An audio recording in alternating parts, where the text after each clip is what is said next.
વાંધો નહીં, ખાલી અહીંયા બેસી રહો, આપણે કામ જ નહીં કરવાનું.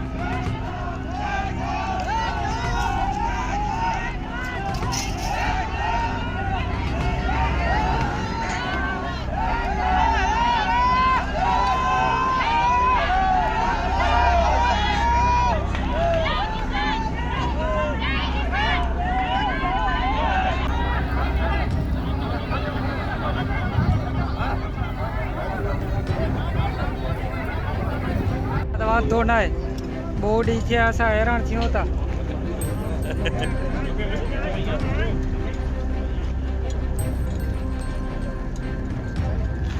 અરે મોંઘ્યો હે કોણ હે ક્યાં રહ્યા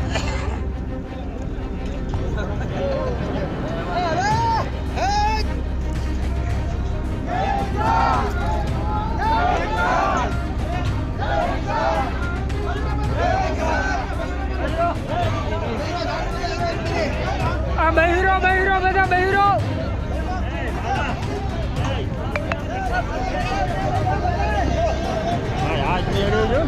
મેળ ઘણા જણા તો જ આવે ને ભાઈ, હરોજ અહીં જ કરવાનું.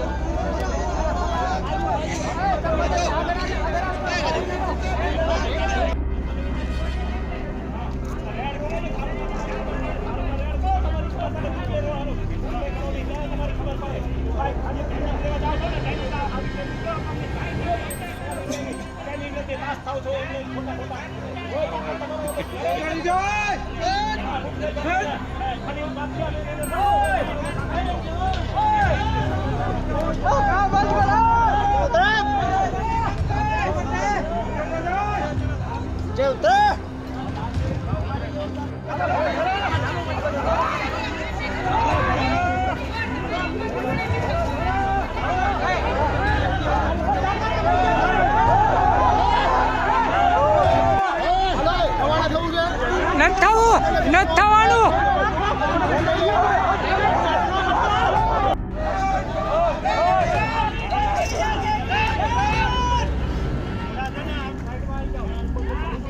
એ અમારો કાંઈ સવાલ નથી કરવા દેવો, નથી કરવા દેવો.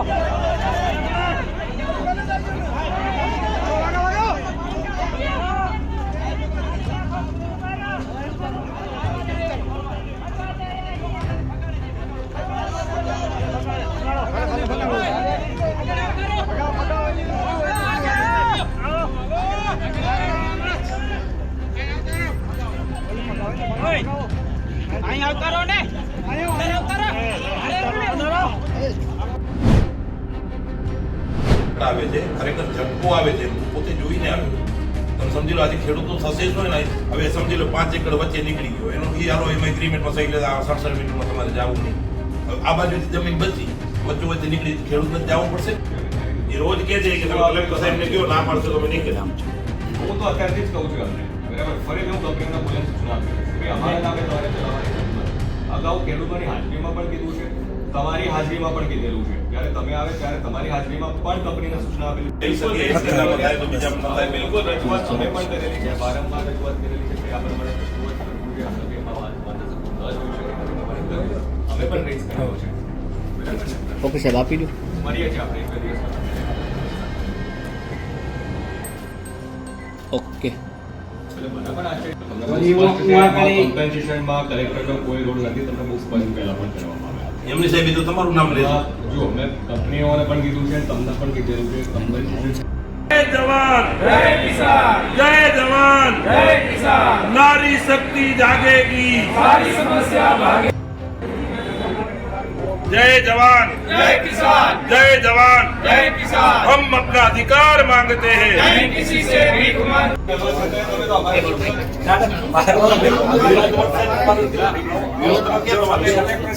कलेक्टर છો તો તમારે લઈ લેવું. ઓકે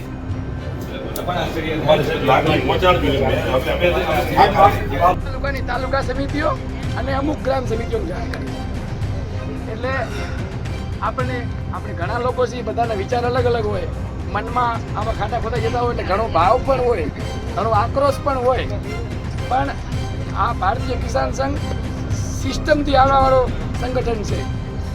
આ આંદોલન એની નીતિ રીતિથી ચાલે છે. એટલે એટલે આપણે જે કોઈ પણ અહીંયા આવ્યા છીએ આપણે ભગુભાઈના અને આ દરેક ખેડૂતોમાં જેટલા જોડાયેલા છે ભચાઉ તાલુકાના અને ભુજ તાલુકાના બધાનો હિત ઈચ્છીને જ અહીંયા આવ્યા છીએ એટલે જો એક તો આજે રજૂઆત કરવામાં આવી છે એટલે આ મુદ્દો તો આપ બધાએ જાણો છો કે ખેતીની અંદર જમીનની અંદર 1 રૂપિયો આપ્યા વગર આ અદાણી દાદાગીરી કરે છે.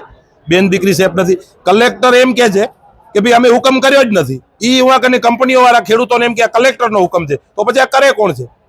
અમે કમ્પન્સેશન કે અહીંયા આપ્યું જ નથી. અમે આવું કઈ ખેડૂતોને એક પણ નોટિસ આપી નથી. એમને અત્યારે કીધું છે હું 2 દી પછી બોલાવું છું. અને પ્રોટેક્શન એટલે કોઈક હદ હોય. તમે સમજી લો બેન દીકરી ખેતરમાં સેફ ન હોય એટલે આપના માધ્યમથી હું તો કહું છું માધ્યમો સેફ નથી. માધ્યમો ઉપર ફરિયાદો થાય લૂંટની આવડા બધા માણસો એના વચ્ચે પોલીસ હાજર છે ખેડૂતો હાજર છે અને માધ્યમો અમારા ખેડૂત હાજર હતા અને માધ્યમોમાં સામે આવી લડાઈ કરે એટલે મને એમ લાગે છે કે લુખી દાદાગીરી છે. લુખી દાદાગીરી નહીં ચાલે. ચૂંટાયેલા પ્રતિનિધિઓને કહું છું સરકારને કહું છું કે તમને ગાંધીનગર બેસાડ્યા તમે કોણ મુલાકાત લેવા ગયા અત્યાર સુધી? આટલા ખેડૂતો દુઃખી છે. બેન દીકરીઓના કપડા ફાડી નાખે. કાલે વાંડિયાની મુલાકાતે ગયો બે ખાટલા ઉપર છે. હું એમ કહું તો કહી શકું જીવન મરણના જોલે વચ્ચે છે. એની બે નાની નાની દીકરીઓ છે રડે છે બચારા. હું કાલે એની મુલાકાતે ગયો સમજી લો તમે કોણ પૂછા કરવા ગયા? આવી પરિસ્થિતિમાં હું આપના માધ્યમથી કહું છું ખેડૂતો સાથે સંવાદ કરો. અમે એમ નથી કરતા અને નહીં તો પછી આગામી દિવસોમાં ગામડામાં તો નહીં ઘૂસવા દઈએ તો અમે નક્કી જ કર્યું છે. અમે જ્યાં કાર્યક્રમ થશે ત્યાં વિરોધ કરશો અને અમને ધમકી દેવાની જરૂર નથી. અમારે તમને ગોળી મારવી હોય તો ગોળી મારી દેજો પણ અમારા ખેડૂતોને તમે હેરાન ન કરો એવી હું આપના માધ્યમથી સરકાર તંત્રને આવનારા દિવસોમાં નહીં તો પછી સરકાર ભોગવવા માટે તૈયાર રહે.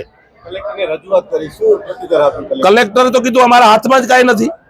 બધું સરકાર જ આ બધું ચાલે છે. અને નવસારીની અંદર જો હુકમ થઈ શકતો નવસારી કલેક્ટરે આ જમીન એને ગણાય એવો હુકમ કરી દીધો છે તો નવસારી તો ગુજરાતનો જ ભાગ છે. તો નવસારીમાં થઈ શકતું હોય તો કચ્છમાં કેમ ન થઈ શકે? કચ્છના ખેડૂત ક્યાંક બીજા છે? એટલે મને એમ લાગે છે કે આ ચૂંટાયેલા કચ્છના પ્રતિનિધિઓને કહું છું કે નવસારીમાં થતું હોય તો તમારામાં દમ નથી. તમે નથી કરાવી શકતા એટલે કરાવવું જોઈએ. નહીં કરાવે તો પછી હવે ભોગવવું પડશે. બીજું તો કાંઈ નહીં થાય.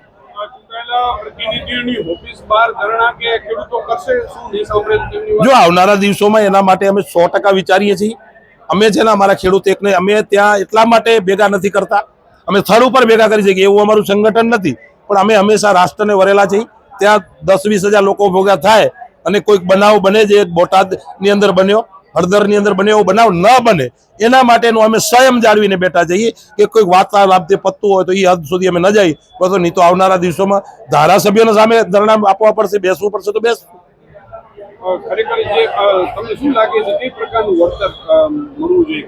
ખેડૂતોને એમના બજાર કિંમત હું તો એમ કહું છું નવસારીની અંદર હુકમ થયો છે એ પ્રમાણે આપી દો ને ભાઈ. નવસારીની અંદર જો હુકમ થયો હોય એ હુકમ પ્રમાણે આપી દો. અમને કોઈ વાંધો નથી.